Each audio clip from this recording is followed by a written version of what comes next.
Well, welcome back, everyone. Looks like it is official. We can get started.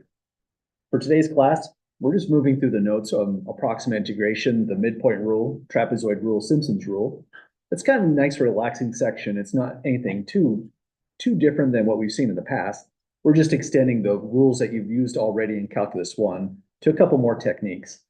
As far as the exam would go in this section, I'm going to mainly just be focused on either a trapezoid rule or a Simpson's rule. This would be for exam 2, for example. Think of the midpoint rule as just kind of a tie-in, the carryover for Calculus 1 that just sort of gets us in the mode of thinking in this sort of way. Then when we're done with section 7.7, this one's a little bit more technical. I think this is an intense section. It's kind of like section 7.3, where every step is a little bit technical, but it's because we're involving a limit in the same time to handle the integral. And we'll see two different limits that can occur. One limit is when, well, the upper limit of integration is infinity, not a number, or maybe the lower limit of integration is negative infinity, or you have both going on. So in improper integrals, we want to handle these kinds of things. Negative infinity to infinity of whatever the integrand f of x dx was. We'll either say it converges if we can put a number down after navigating through the clever limit, or we'll say diverges if otherwise. But this is just one type. The second type of improper integrals we'll take a look at, making this a pretty big section after all, is whenever there is a discontinuity, say like a vertical asymptote, sometimes you can integrate those as well, which is interesting. So other problems we'll consider are things like these. Integrate from negative infinity to 1. Oh, let me try again. Integrate from 0 to 1, natural log x dx, which doesn't seem weird at first until you think of the graph of natural log x. It goes like this. So if we try to attempt to put a number down on this, we need to take a limit as the x-coordinate gets closer and closer to the vertical asymptote and see if we are going to get some kind of finite area out of this. So those are the sort of weird questions we're looking into section 7.8. This one takes some time, so we're going to be breaking it apart into the two types, working carefully how to formulate the limits and maneuvering through the problems. I think I had more statements there, but I forgot. But otherwise, any questions at the moment, folks, with any of those announcements? Okay, well, that's where we're going on so far this week. But the bigger announcement also is that next Monday, we'll have our first exam, like we were mentioning last class. So if you have any questions you'd like to discuss about any of this material, any of these kind of problems, I'd be happy to start off class on Thursday, having a discussion on anything about this exam. Well, that's my full spiel to get us started today. Any questions at all, folks? Okay, well, back to doing some integration, this time approximate integration. But you know, section 7.7 is noteworthy as well, because at the very bottom of these notes is the very first application problem that we're going to take a look at. We'll look at many more, but if you're doing approximate integration, you've got to do a problem that goes like this, where there is some strange function, probably obtained either by some scientific measurements. This is from a T1 data line. This is used oftentimes by businesses for things like video calls, that kind of stuff. And we're trying to determine how many megabits per second was transmitted from 0 to 8. This would be from 8, what was this, from midnight to 8 a.m. So the 8 here would be to 8 a.m. It's also a great problem because it's a reminder that anytime you're integrating something, you're getting the area under a curve, but that area could literally be anything. It's just depending on what your axes are going to be, what that area represents. So we'll come back to this problem here. First, we'll need to pick up some techniques and refresh ourselves on the midpoint rule. There's one in the homework, but it won't make it onto exams. Again, it's kind of a warm-up kind of problem. So, well, we started this one. It's always rough to start a problem over a weekend, but let's remind ourselves of what we did to this. In the midpoint rule, with n equals 4, really the first thing you want to do is just write down the formula. So the formula came from up here. We just dropped it in. Second thing you want to do is calculate your delta x value. We took 2 minus 0 divided by n, which was 4, and decimal forms just seem to be more convenient. Fractions sometimes are more convenient. If you kept it as a half, it would work out just fine. But the next thing we made a big deal out of is, in the midpoint rule, the author puts this out. I don't think the author really wants you to use this formula over and over again. He's just expressing each one of these x bar i's are the result of some midpoint rule right here. So you can get x1 in this way, x bar 2 in this way, or you can just make the observation that if x naught is 0, whatever that number is, x1 is just x naught plus half delta x divided by 2. That gets you to the very first midpoint. So we got the 0.25, and it makes sense, right? If the first point is 0, go half the distance of delta x, 0.25, and you get to that midpoint. So that's x bar 1.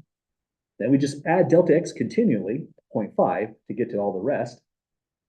Final check here is if you add x bar divided by 2, 0.25 one last time, would you really get to the upper limit? We would, and that gives us a good internal check that these numbers are right. So now we're going to do the tedious part of the problem where we're going to compute this and get a value. But any questions, folks, with the refresh on this one? Okay, here's how it goes on the next steps. It's a lot of writing, but it's good to write this down because if anything goes wrong in your computation, partial credit is essentially everything above here. So for delta x, we have 0.5. Here's the tough part. We have to remind ourselves, and I know it seems kind of silly, but it is important. We have to remind ourselves, what is f in this problem? Any volunteers to say what f is? Exactly. We're just referring to the integrand whenever f comes up in this formula, seen through up here on the midpoint rule. But that means we need to write down 1 over 1 plus the x that's being raised to power 6 is the 0.25. So plus 0.25. Let me try again on that number. To power 6. It's a bit tedious, but let's keep on going. Plus 1 over 1 plus, next it's 0.75 to the 6th power. Plus 1 over 1 plus, for x bar 3, 1.25, the 6th power. And here's the last one. 1 plus 1.75 to power 6. Now at this stage, it's already a pretty tedious problem, right? And we do have to get a computation out on this for the homework exercises. But I want to throw out something here which is kind of premature because this is an exam 2 problem, potentially as a trapezoid rule or a Simpson's rule. But when you go to do this kind of approximation on an exam setting, I'm less worried about your ability to rapidly type this into a calculator. It's actually kind of tough to do this perfectly when you're a little stressed out in an exam. And so on exams, this is exactly where the calculus is, and this is full credit. Saves you some time of just looking at a calculator for 5 minutes or more. Sometimes a syntax error comes in and you've typed for 3 minutes. It's extremely frustrating, but that's where the calculus is. That's where I would assign all of the credit. However, on homework, we do have that additional time. So on homework, we must calculate it. So these are the steps in doing that calculation. There's 2 ways to go. I would encourage you, because this is going to be a calculation that you only do on homework, take advantage of some technology. It doesn't have to be Desmos. This is just an easy one to demonstrate in class. If I want to compute that as fast as possible, first thing you want to define is just the function itself. And for the more computer science-minded people, you might think, well, just define a for loop. That would work as well, but that's going beyond what we're trying to do. So we'll avoid any kind of coding and just define the function. F of x is 1 over 1 plus x power 6. Once you have the function defined, you can now just type all this out pretty much verbatim as you see it. Let's view it from this point of view. Hang on, let me just get about like that. Sometimes these windows are hard to get just right. Okay, that should work for us. So next thing we're doing, typing in not quite that line, we define the function, we're essentially typing in this line. Go 0.5, parenthesis, f is defined, so just go f at 0.25. This one is kind of neat because it updates your tally as you go. F at 0.75, f at 1.25, f at 1.75, and we've got our value, folks. It's to 4 decimal places is pretty generic advice for anything like this. Let's go for 1.0450.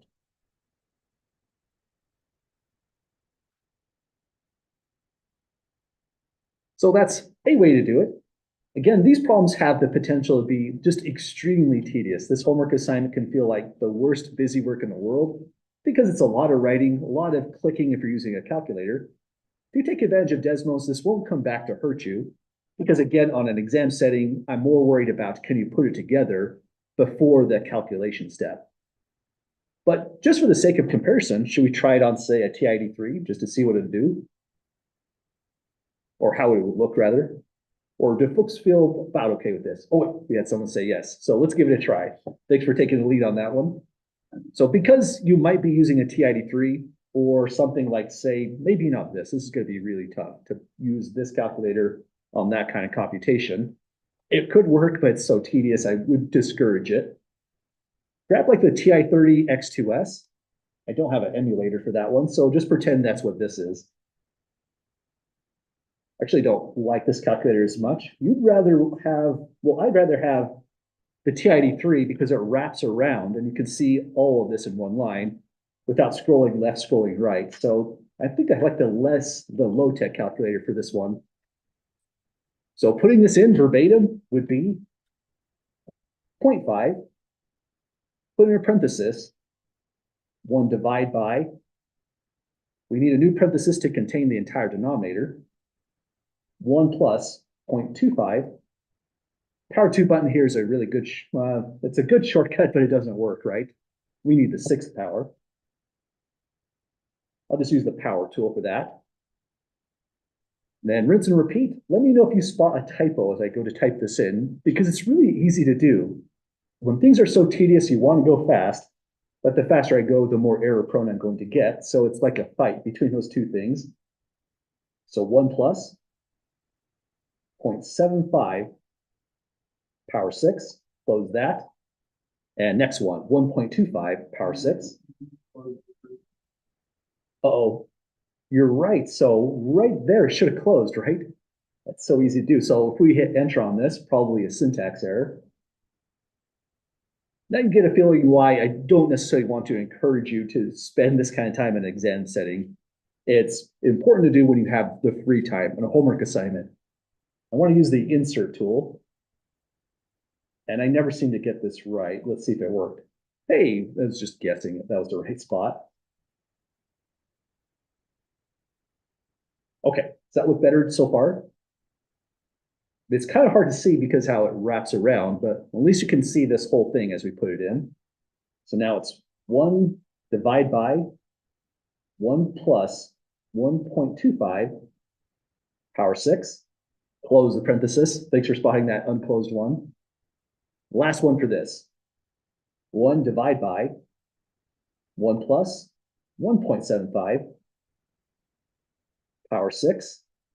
So I close the parenthesis for that denominator. I need to close a parenthesis for this far, far external one. And if it says mismatch on delimiters or something like that, they're talking about parentheses. Yeah, it looks like we've got it. But that was because I practiced this morning, typing all that in. It is actually kind of tricky, again, if you're doing it in an exam setting. But pick your favorite way to compute. It can be a calculator like this one. It could be Desmos. Either way, we'll only go for the computation directly on a homework exercise. But if you do this on exam 2 and you just want to know if this is reasonable in the first place and you had extra time on exam, go for the computation. It's not like it's a bad thing to do. I'm just saying it's okay to stop here for an exam situation. Well, other questions at the moment, folks? Either writing it all out or computing it? Okay, There's a lot more going on in section 7.7. We made an approximation, and there's actual error bounds on the maximum error you could make on these kind of approximations. But because our larger goal for the applications is more in chapter 8, we're not going to do as much work on those error bounds. But if you're curious on that, ISU has an entire course called Numerical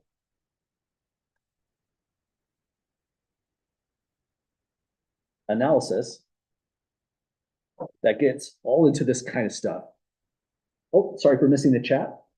Typo on notes 1.0405. Thanks for spotting that. My dyslexia sometimes crops in on that. Good call, Jose. So that should have been 0405.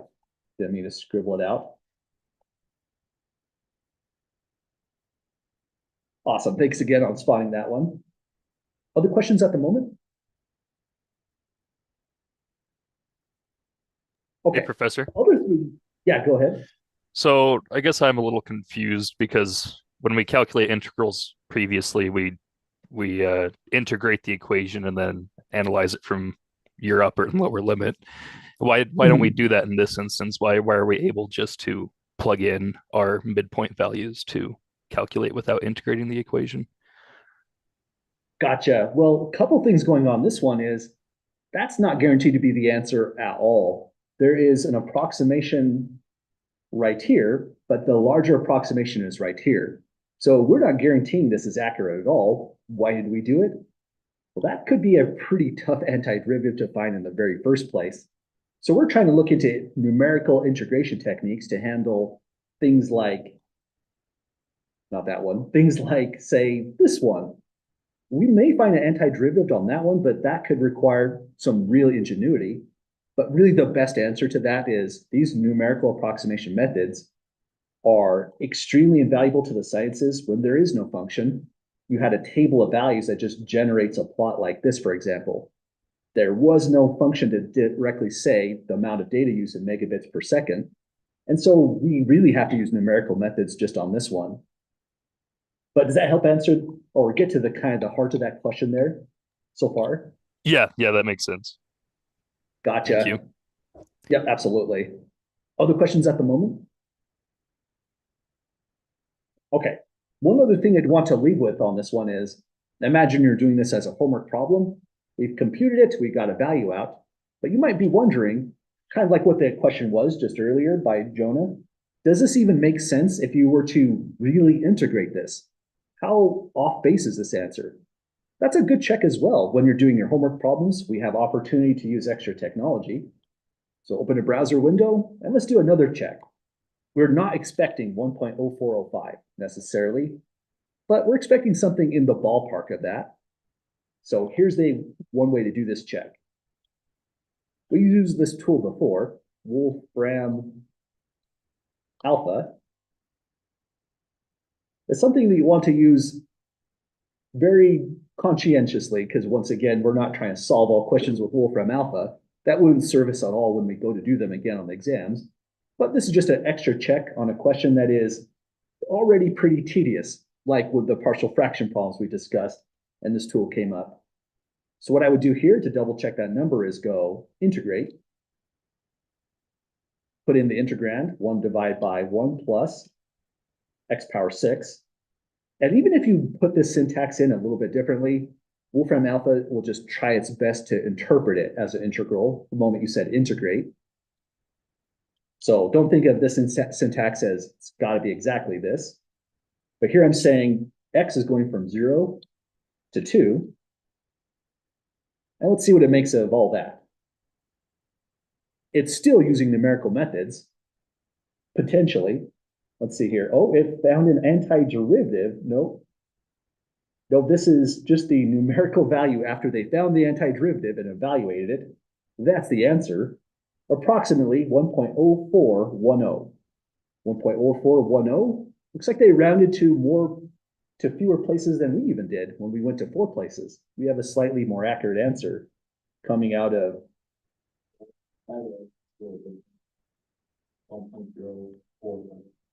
yeah, you're right. So where did that 1.0 come from? Yeah, it is a little bit different. But keep in mind, when Wolfram Alpha did it, they probably used something like maybe 25. They're going to use some error bound techniques to see if they have to go up to n equals 30. If the integrand is bad enough, when we plotted it, it didn't look great. Sometimes this has to be a very large value. So this would be the more accurate figure. Number is just go back. It is 1.0450. Uh-oh, let me double check on that. 1.0450. Oh, we're slowly getting there. Thanks for the help with Jose and everyone in class. We're going to get that in there eventually. 50 on that. You'd think that last step of copying down the number would have been the easiest step, but you never know when that's the hardest step, I guess. Thanks for the support on that one. But there's lots of tools available to you to double check your work. You could take advantage of Desmos for a fast computation. Take advantage of Wolfram Alpha to see how nearby your answer is to their answer, both approximations, but that looks like it's the exact value. Again, that was not an easy integral. You could probably see how to make it work, but it would be a lot of steps to integrate that. Other questions at the moment, folks, on getting through that first one? Okay, well, again, this is kind of the tie-in for what you did in Calculus 1, left point rule, right endpoint rule, midpoint rule. What we're going to do next is extend to a new rule called the trapezoid rule. What's going on with the trapezoid rule, if we do a really fast visualization, is back up here, instead of having rectangles, they're going to do stuff that goes more like that, for example. That's what would make it the so-called trapezoid in a trapezoid rule. You'll still have a horizontal segment, vertical segments, but now slanted segments. That slant you see right there in the actual geometry of these approximating now trapezoids has to do with averaging. So let's take a look at these two rules here. And from it, we'll derive the trapezoid rule. Really fast derivation, just another quick way to look into these rules here that we haven't really touched on yet. The idea is, if you're going to integrate something, say, really nasty integrand f of x, even worse than the one that was in example 1, let's say we're just going from 0 to 1, your thoughts are, well, it'd be approximately equal to a left endpoint approximation, ln. It would also be approximately equal to a right endpoint approximation, Rn. So a lot of thoughts that you probably had in Calculus 1 yourself was, why not average the two if they're both approximating the same thing? One is often biased in one end, the other is often biased in another end, or vice versa. So just average them and get a slightly less biased answer. That would mean take ln plus Rn divided by 2. That averaging right there is what's giving you the actual trapezoids, the slants on the top of what were rectangles prior, when it was just midpoint, left endpoint, or right endpoint. Now, the next thing we can do is just say that this is equal to this half here comes out in this way. And just like in many things in calculus, we can make a big substitution. Ln just stands for the left endpoint rule with n rectangles. So it would go delta x. But notice on the left endpoint rule, we start at the leftmost endpoint, x naught, which would have been 0 in this problem, and go f of x naught plus f of x1 plus so on down the line, not ending at xn because that's the right endpoint, the rightmost endpoint. We end at the one prior, xn minus 1. So that there in blue is a left endpoint rule. Then just do it again. Drop in the whole formula for the right endpoint rule. So it looks almost the same, but it is a little different. We start with plus a delta x. And this time, notice we don't start at x naught. We start at x1. So we'll go f of x1 plus f of x2 plus all the way to the very last rightmost endpoint, f at xn this time. And each time you do these, there's often an internal check when you're writing down these formulas. We know if we're doing the left endpoint rule with n rectangles, there it's going to be n terms inside there. There's n terms inside this one. But we're paying attention to the number of terms because the pattern that we're so used to seeing, even worked in the midpoint rule, it breaks on this one. But first, let me fix my bracket there. We get n+1 terms, and it is a little bit weird when you're writing down the trapezoid rule because it suddenly feels like we made a mistake.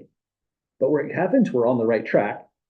We can just make this a little bit more compact because there's like terms, stuff we can factor out. Begin by factoring out delta x. We get delta x over 2. So now delta x factored out, these grouping symbols are effectively just gone. We can start adding stuff together.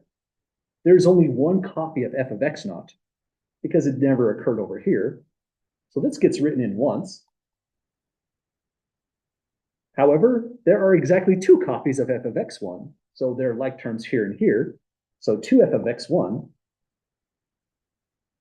There'll be 2 copies of f of x2. That pattern continues all the way to here. There's 1 copy of f of x1 here, and there's 1 copy of it right over here prior to the f of xn term. So 2 f of x2, then plus. There's only 1 term f of xn because this left endpoint rule stopped at the one prior. So just f of xn. So that's it, folks. This is the good old trapezoid rule. Yeah, go ahead. No, I'd say pretty much any derivations that we see here in the class notes, mainly just a way for us to think about these things right here, to really look at the rule that we're about to use, this one down below, but I would not ask for the derivation. I feel like if I did ask for a derivation on the exam, it would have to be in the homework so that it's stuff you really practice in the class, not just see it, but actually do it. But that's a great question. Thanks for asking about that. Other questions at the moment?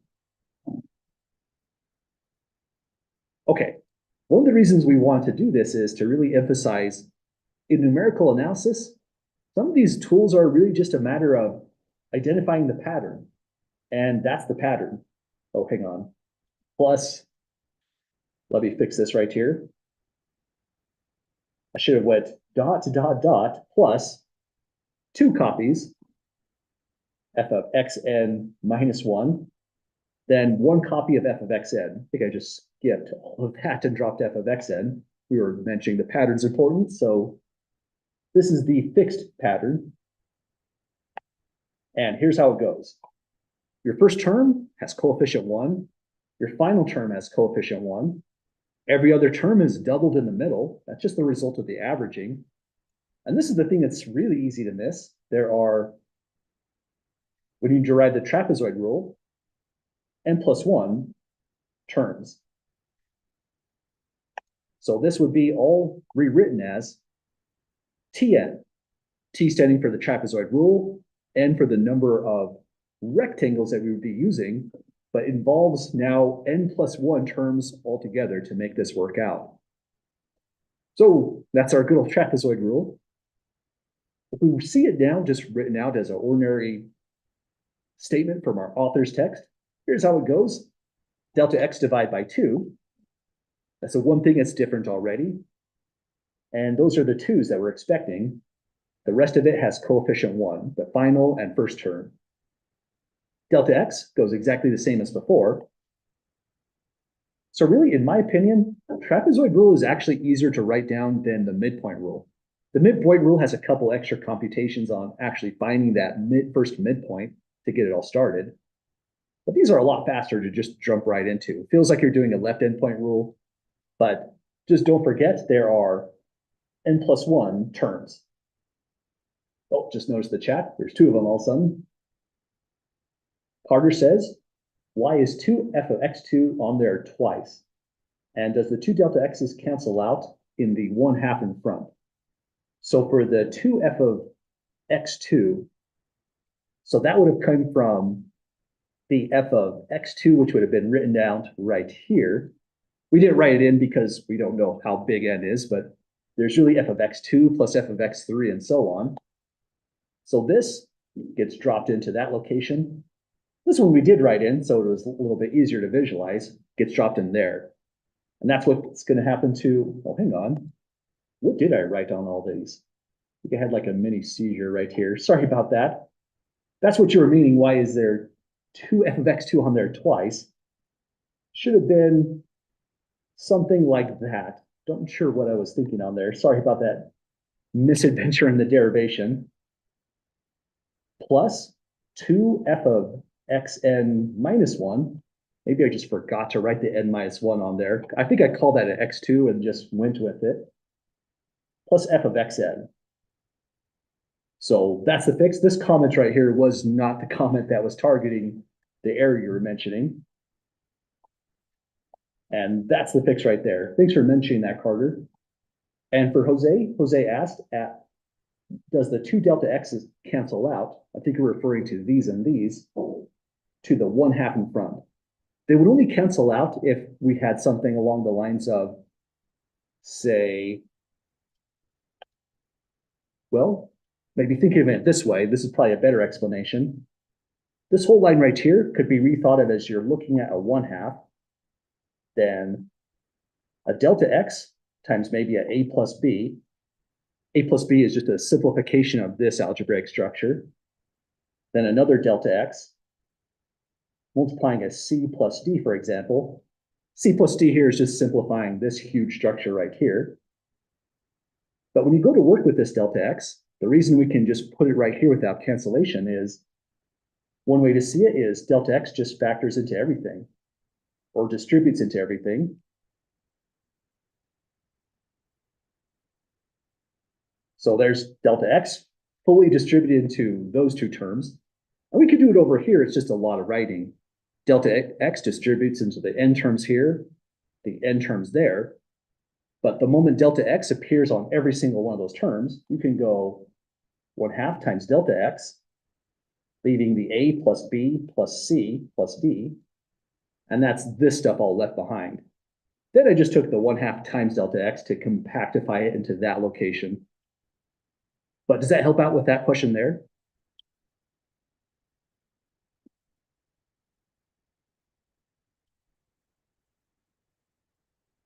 Any other questions so far at the moment?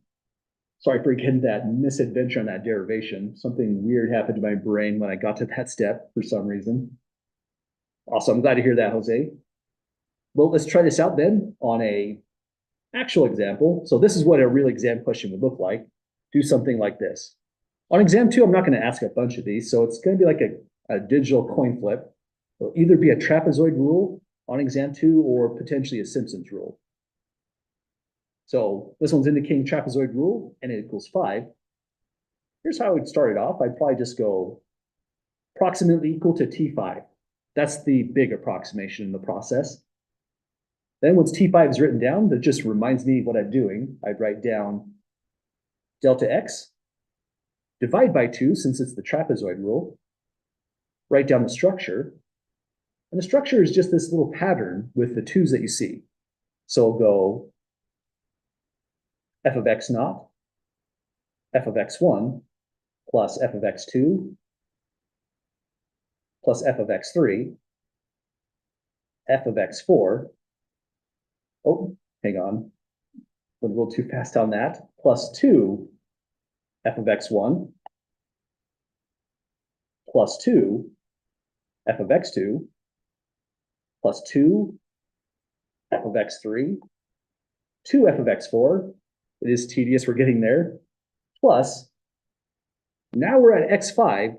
This is the time to drop the coefficients 2's and just go f at x5. So this is the pattern that we get in the middle. Does that make sense so far, folks? All right, once we have that down, next thing we want to analyze is what is delta x in our problem. Notice our integrand has kind of annoying limits of integration. We have to just be a little bit careful with the negations. So delta x is going to be the b coefficient, -2, minus the a coefficient, -3. This must be a positive quantity, so if we subtract backwards, just take off your negative sign and it is the right value. This is divide by 5, and so it turns into, this is 1/5. The fraction 1/5 is totally fine to drop in everywhere, but it's slightly easier to type in when you're computing. to call it a 0.2. So I'll go with the decimal value again on this one, just for the ease of computing it on the last steps. Any questions, folks, on getting delta x? Oh, sorry, missed your question there, Carter. The n equals 5, it has to be stated somewhere in the problem, and it was just from this part right here. Other questions so far?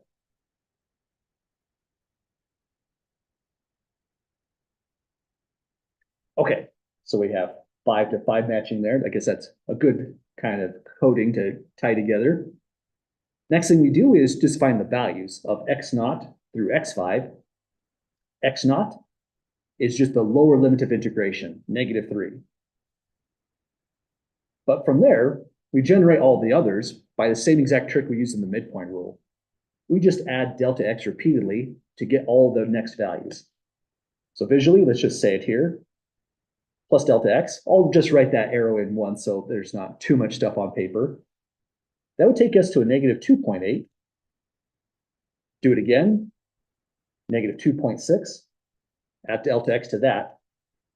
-2.4. -2.2. And this is the check in the problem. When we add delta x the last time, we're at x5, matching the number of approximating trapezoids. It's got to be this upper limit of integration. And it works out. Add delta x one last time and we get to -2. So that's our internal check before we start writing it all out. Any questions at the moment, folks, with what's written in so far? Yeah.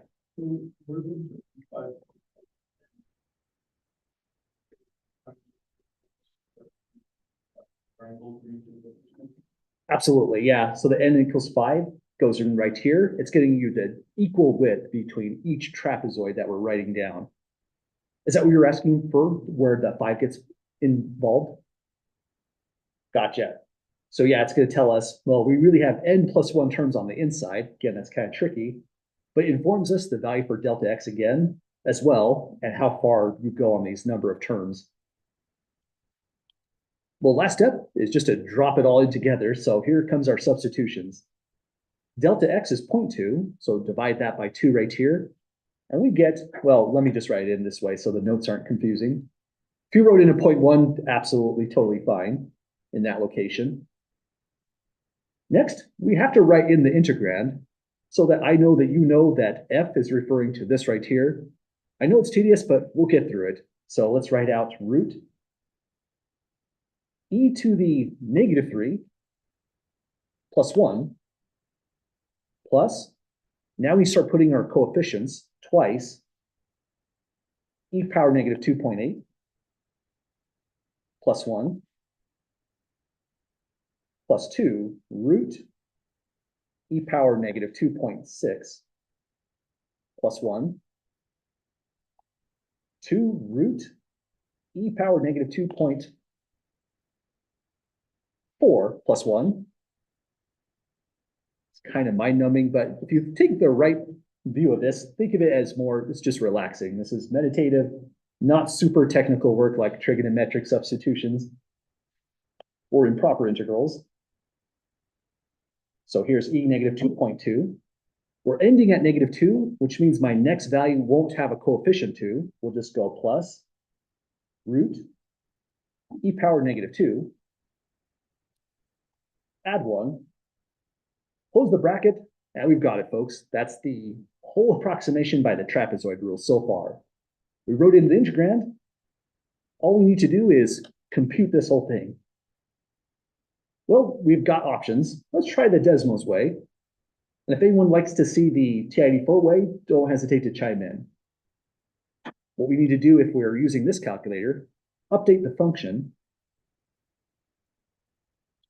F of x this time is square root e power x plus 1. And we're doing it on this domain right about here. So we're expecting a positive answer just by seeing the graph. Oh, no worries, Carter. Now, next thing, all of this pretty much has to go. We'll probably put in, say, 0.1 here just for a small simplification. And now I'm pretty much typing in this line with the values that are written in right above. f negative 3 plus f negative 2.8. Oh, hang on. Don't forget the coefficient of 2. That's really very important. 2 f negative 2.8 plus 2 f negative 2.6, 2f negative 2.4, 2f negative 2.2 plus, this is where the pattern breaks, we're right over here, f negative 2. And this is the answer we're expecting for this integration here. It's a 1.0420 if we're rounding to those decimal places. So 1.4020. Let me double check those digits. Copying stuff down has been hard today, it looks like. Yeah, that happened again. For some reason I'm transposing my digits there. At least I got the last two right. Always good to double check that stuff. Can you just break the twos out within the parentheses? These Like, ones not right here. all the way up. Within the parentheses have another set. You break the two out. What do you mean by factoring out the two? Oh, yeah, I see what you're saying. Yeah, you could absolutely write this rule by going, let's see, where would we put that? A bracket here, or just another grouping symbol, ending right over here would be, I like that approach because, that's way easier to type in, right? Less error prone as well. You just have to know to close that parenthesis there. So going that route would give you absolutely the same value as well. And let me remind myself what those digits were. 1.0420. Other questions at the moment? And just to visualize what was said in class, put a parenthesis right here, close it way out here, means you never had to type in this 2, that 2, or that 2, and you have the same value altogether after rounding. So that's a great way to write out the formula as well. We did it, folks. That's running through the trapezoid rule. You know what's weird about the trapezoid rule, though, now that we've seen it, is it doesn't always outperform the midpoint rule. It depends on the geometry of the curve from the integrand right here, which one is going to be the best performance. So we wonder why we even did the trapezoid rule, and there's a good reason for that. The pattern you see right here, it leads naturally into the Simpson's rule. Simpson's rule is a lot different. Instead of having, say, slants in the trapezoid rule or just vertical segments, midpoint rule, left endpoint rule, right endpoint rule, what we're doing is we're taking 3 points. So we need 2 intervals, and we're extrapolating a polynomial to fit those 3 points all together. Visually, it'd be something like this in Simpson's rule. Let's see if we can fix this and visualize it. We wouldn't have that vertical, well, that's really tricky. Hang on, let me try again. We wouldn't have this vertical segment. Maybe if I do the middles, yeah, that'll be a little bit easier. We would have a point that goes, say, like this, through there, and maybe like that. So we are using now polynomials to now inform how we're going to evaluate the area under these curves. Now, the derivation to that is not very friendly. We did the easier derivation right over here with the trapezoid rule, but I'd say take a look at the book. It looks like a lot. It's like a page and a half to derive Simpson's rule. Here it is. But once you see the derivation, you see pretty much what they're doing. They're solving for the coefficients of a degree 2 polynomial. And when you put it all together, this is what you get. Massive difference on the performance of this. Simpson's rule, even for very low values of n, is remarkably accurate. Whenever a numerical routine, like say this in software, is trying to do integrate, if it does use Simpson's rule, it's not using a very large value for n very often. It's looking how the answer changes from iteration to iteration as n increases, and it just stops once it finds a fully accurate answer. In fact, in this problem right here, n equals 6 directly and fully matches the precision you get from Wolfram alpha. It's that amazing in performance. So there's huge complexity. You have a polynomial going from point to point. But notice what happens when you write down the rule. Numerical analysis is weird. Instead of going 2, 2, 2 all the way down, simply go 4, 2, 4, 2, 4, 2 all the way, starting with coefficient 1, ending with coefficient 1, just a small modification on the trapezoid rule, and suddenly this performance is just spectacular. One downside, and it has to be even. Because of the way we're going from point to point to point, if you had odd, the whole rule breaks down. What's weird about this, though, is it has to be even, but it can be as little as 2. You can use Simpson's rule with n equals 2, and sometimes get really accurate answers even in that case. Simpson's rule with n equals 2 is probably about as accurate as trapezoid rule with 5 in this problem, for example. So numerical analysis is a pretty exciting field. Weird things go on there. It feels like fuzzy math, but this gives us really strong performance into doing numerical integration of something weird like this. But again, the real value of all these kind of tools is if you're trying to find the area under this curve, and there is no function at all generated through some scientific data measurements or just taking measurements on time readings, like what was happening here, Simpson's rule is a very great way to get accurate answers on a graph like this. First, we'll practice it with something generic, no context, and see how it goes.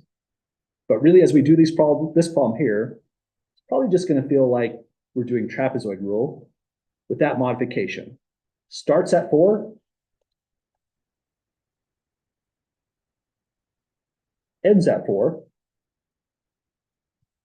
and begin with coefficient 1.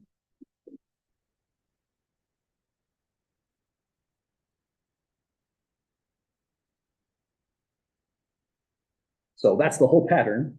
Let's give it a try on this next. But first, any questions at all, folks, with trapezoid rule, Simpson's rule so far?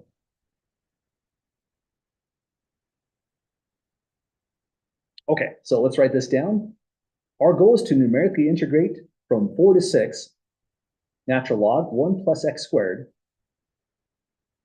To do that, we're told use Simpson's rule with n equals 6. So that means approximately equal to, we'll call this S6, just as a way to indicate we're using that formula, Sn generically. This is going to be equal to, now delta x divided by 3. Again, kind of an interesting pattern, forgot to highlight. This is another change from trapezoid rule. Then we multiply by f of x naught plus 4. Here's where the pattern starts. F of x1. Because this was even, we'll be able to end at 4 as intended to use the rule correctly. But it's an alternating pattern, 4, 2, 4, 2. So 2f of x2, 4 f of x3, 2 f of x4, 4 f of x5. F of x5 is the penultimate term because we're going up to x6. So that means here we're at the end of the 2, 4, 2, 4, 2 pattern. We just go f of x6. So that's the entire thing right here. We just need to find the values, plug them in, and evaluate all of it. Let's start with delta x, always a good starting point. Delta x is good to start because it's going to tell us what all the rest of the values are once we calculate it. So here, delta x would be 6 minus 4 divided by the number of intervals we're using, 6 together. So that's 2/6 or 1/3. And 1/3 is one of those times where I personally feel like 1/3 is a little bit simpler to work with because I wouldn't want to deal with the repeating decimal 0.3 bar. It's just kind of awkward to work with. So this would be a time where me personally, I'm going to just stick to the fractions. Well, we know what goes right here. It's 1/3 third, so this is just 1/9 altogether. The value that would go right here is 4. It's inconvenient because we're dealing with a 1/3. I mean, I'm not opposed if you wrote 4 and a third right here.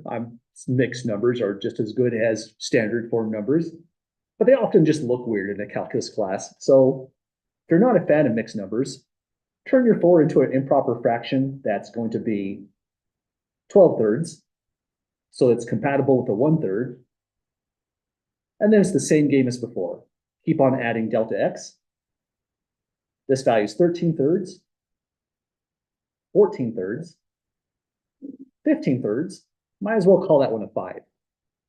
16 thirds, 17 thirds, 18 thirds, but of course that's a 6, and double checking it is the upper limit of integration.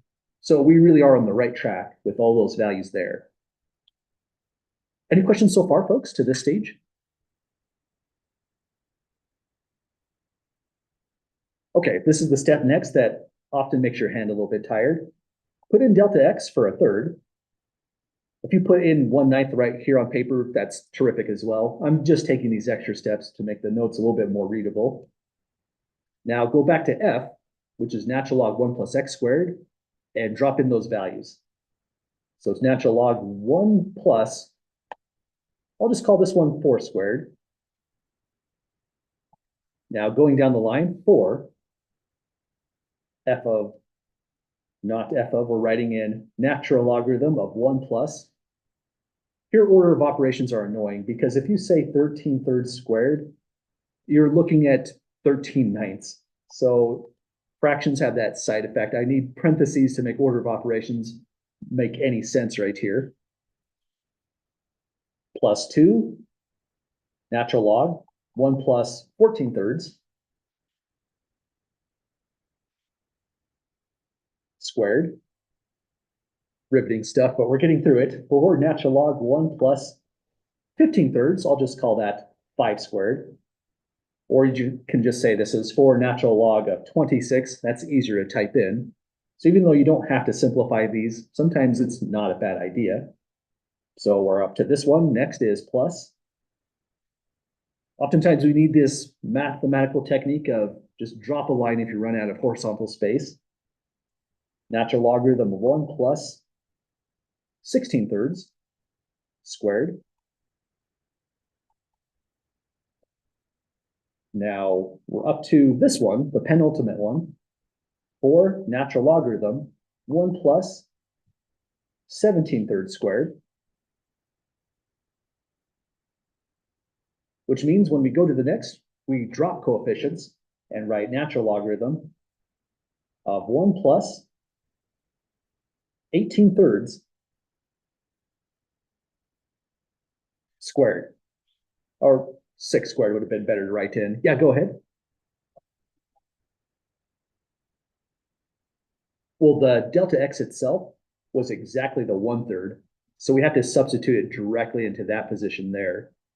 Or visualizing it in a different way, you could say delta x divide by 3, what we're looking at down over here, is really just the same thing as 1/3 times your delta x, which would become a 1/3 times the 1/3 over here, and that would evaluate to a 1/9.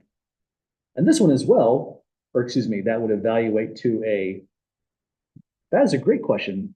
No, I missed this right here. That should have been a 3, right? Is that what you're referring to with that earlier question? Gotcha, that was my bad on that one. 3 from here should have conveyed down to there, like that. Not too sure what I was saying up here. None of that is directly relevant to your question. Sorry about that. That was my bad. I'm just miscopying here to here. Copying is tough for me today for some reason. I'll try to go a little slower. But other questions at the moment? Anything else weird in there? That should have been a 6, although 18 thirds doesn't really cause it trouble. But finally, that's our last closed bracket. All we've got to do is calculate all that stuff there. Well, pick your favorite calculator, drop it in. I'll go back to Desmos for this one.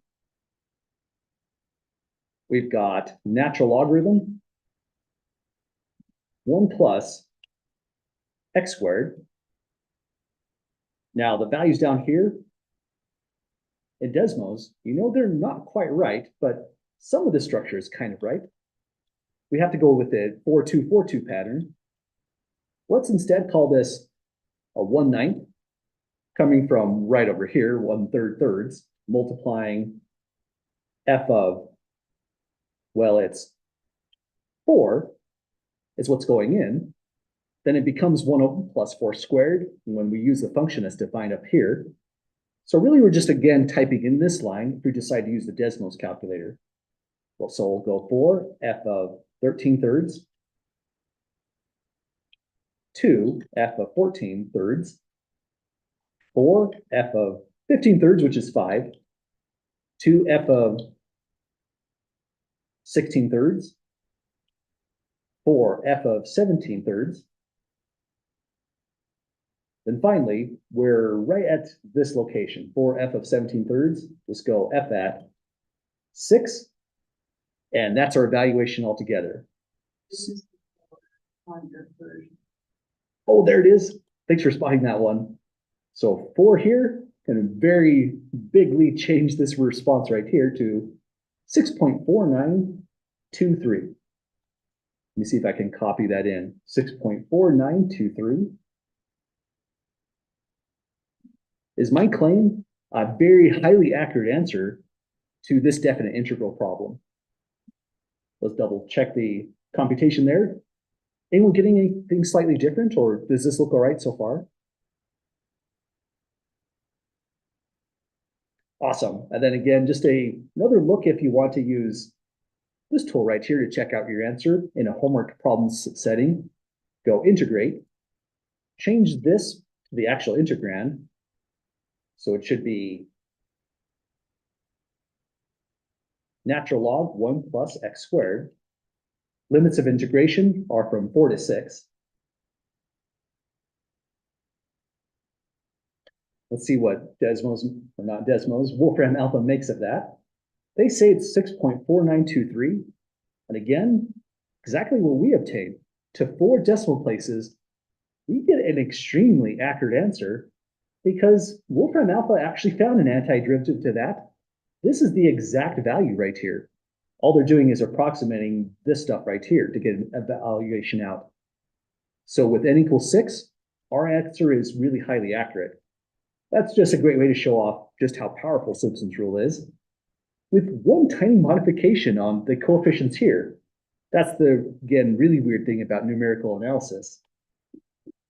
But we got through it, folks. These are the kinds of problems that you could expect to see in an exam situation using either Simpson's rule or trapezoid rule. For our next one, we're going to try an applied problem, but any questions first before we go for it? Okay, so for the next problem, the one we were looking at the start of class, this is a good use of those techniques we've been looking at. We could attack this with any kind of rule, left endpoint, right endpoint, trapezoid. But for this one, we're going for Simpson's rule with n equals 8. Just seems like a great choice. It performs extremely well on these kinds of things, even with the geometry of the graph produced being really wild.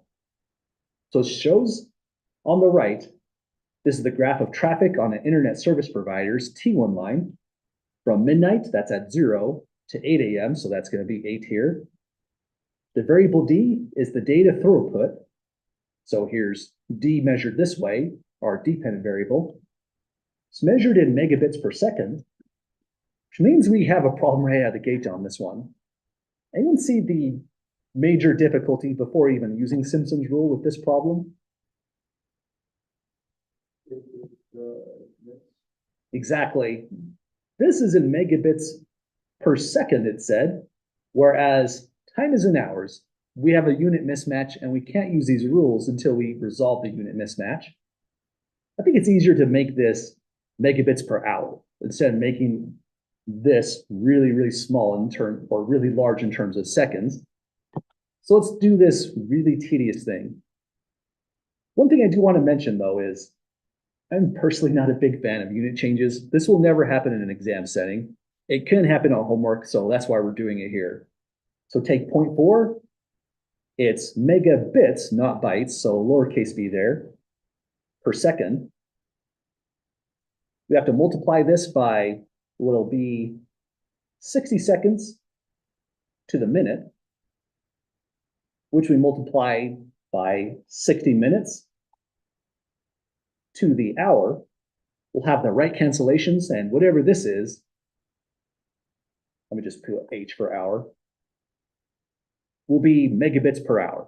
So let's compute that next. we have essentially just a 0.4 times 60 squared in the numerator. Then all those units cancel, leaving the ones we want. So it's 1440 to start out. 1440 megabits per hour is how that unit would probably be formatted more likely. So that means over here, I don't know if I have the best formatting on my table all of a sudden. Let me see if I can move this text or this graph in a better spot.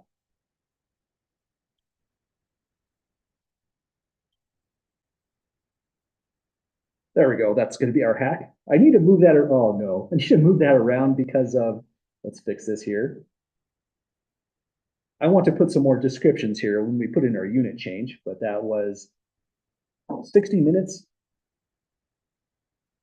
for the 1 hour. Digital ink can sometimes be kind of annoying. 1440 megabits per hour would go there. So 1440 is in this location.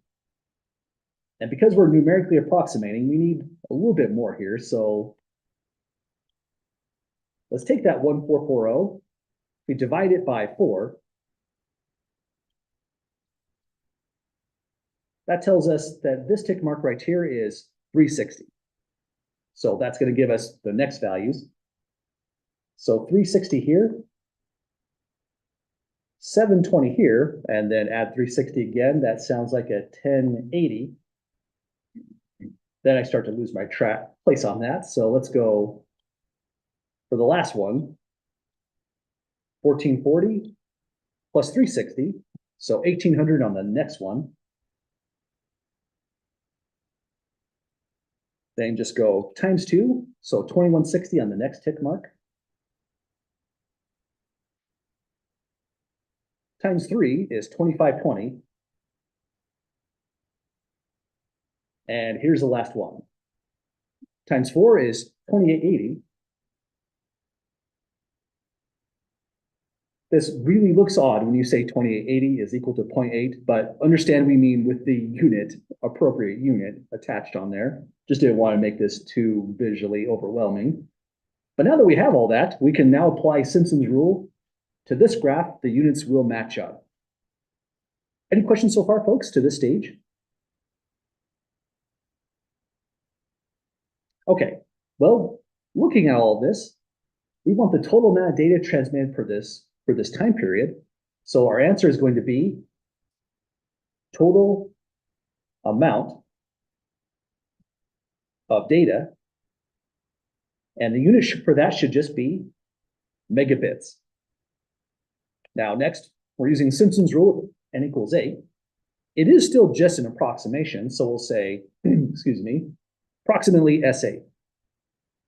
Then we start writing things in. For Simpson's rule, this will go delta, well, x is not the right thing, is it? Horizontal axis is time, so we should say delta t to really match this up. Multiplied by, well, this is the throughput function. You can either call it d of t, amount of data at time t, or if you want, you can call it generically f of t. That's totally fine as well. But because it's an application, it's a good idea to use the symbols that were provided. So I'll go d at t naught. It's Simpson's rule, so the very next term begins with a 4. And it'll be d at t1. Now we're doing 4-2-4-2 patterns, so d at t2, 4, d at t3, 2, data at t4, plus, this one's going and going, 4, d at t5, plus 2, d at t6. That's supposed to be a 6. Let me fix that. Plus 4, d at t7. And because we're going to 8 intervals, we'll go d t8 here with no coefficient. Well, coefficient 1. All we now need to do is drop in the values, calculate this, and we're on our way. So next up is delta t. But first, any questions with just dropping in the formula? Okay, well, Delta t feels kind of tricky because we're integrating. Yeah, I never wrote down an integral whatsoever. But if we did, the upper limit of integration would be 8. Minus the lower limit of integration 0, divided by 8, the number of approximating rectangles. Well, they're not rectangles anymore, but the number of intervals is the better way to say this now. This is just now 1 hour. And that means when we go to plug this in, this would be 1 hour, 2 hours, or excuse me, let me try again. At T naught would be that value 0 hours. Then this one is 1 hour, 2 hours, 3 hours, 4 hours, 5 hours, 6 hours, 7 hours, and 8 hours. Just an accident in this problem that T5 corresponds to 5 hours, T6 is 6 hours, and so on. But once we have those values, we're pretty much home free. One thing I did miss on this formula, though, anyone spot the missed part? Absolutely. Should have been delta T thirds. For Simpson's rule, don't forget the thirds on there as I did. Good eye on spotting that one. So that means we'll go 1/3. Here's that third again that was neglected. We don't want to accidentally triple our answer when we go to report it. That could get us fired if we're working in IT here. So now we're doing the uncomfortable task of just plugging in values. So for D at T naught, that's at 0, just use your best eye to find the value in the right neighborhood. To me, maybe that's about 1200. I might be way off, but when you do this kind of problem and you're just estimating off a graph, you're not going for perfection. As long as this is in the right neighborhood, you're doing just fine. Then 4 times time at 1 hour, that looks like a 1080. 2 times at 2 hours looks like 1440.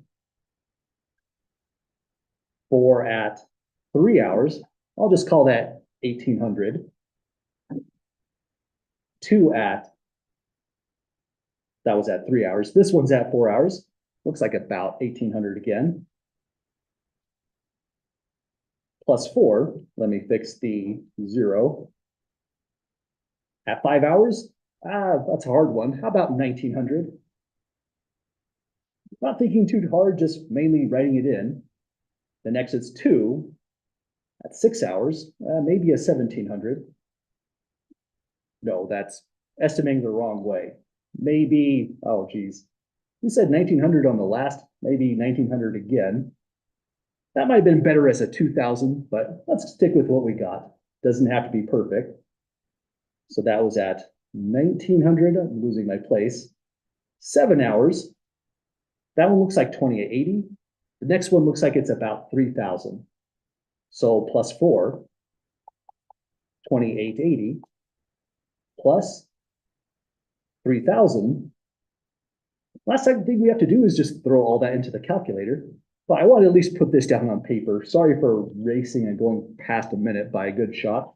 I'll refund that time to the next class meeting. But any last questions, folks, on getting through the main gist of just putting this down on paper? Okay. Reminder on homeworks, we do have to calculate it, but you know what? When I grade these, your final answer is probably a half a point. If everything else is correct, that's 5.5 points out of everything else. So I'm always more interested in the structure. Don't forget, like I did, the 3 down there. That could be losing a point or 2. But if your answer here is a little bit off, that's okay. Well, have a great night, folks. If you have any questions, feel free to stick around. Otherwise, I'll see you all in Thursday's class.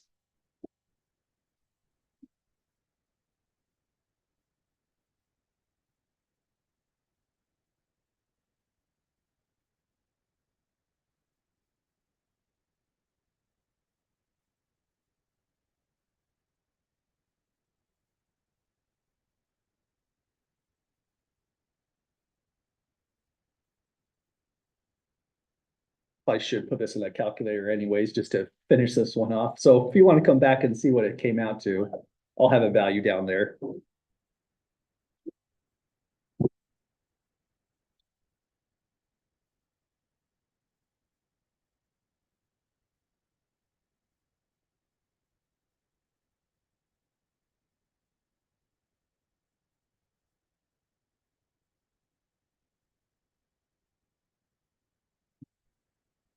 Yeah, it'll be in this room.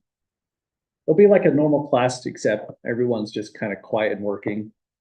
And we won't be doing anything after the exam. So if you do finish early, you're welcome to turn it in and leave early.